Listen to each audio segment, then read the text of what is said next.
জাতিসংঘের মহাসচিব হতে পারেন বাংলাদেশের সাবেক প্রধান উপদেষ্টা ডক্টর মুহাম্মদ ইউনুস।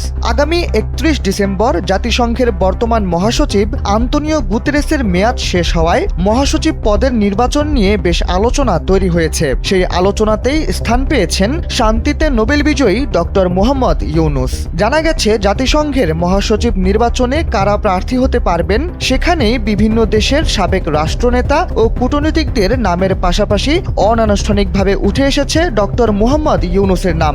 আন্তর্জাতিক অঙ্গনে তার গ্রহণযোগ্যতা, শান্তিতে নোবেল বিজয় ও বৈশ্বিক উন্নয়ন ইস্যুতে দীর্ঘ অভিজ্ঞতা তাকে এই আলোচনায় একটি আলোচিত নামে পরিণত করেছে। আন্তর্জাতিক পরিমণ্ডলে পরিচিতি ও গ্রহণযোগ্যতার কারণে ডক্টর মুহাম্মদ ইউনুস মহাসচিব পদের জন্য যোগ্য, সে আলোচনা অবশ্য নতুন কিছু নয়। RICL TMX, যুগের পর যুগ স্থাপনা থাকে মজবুত।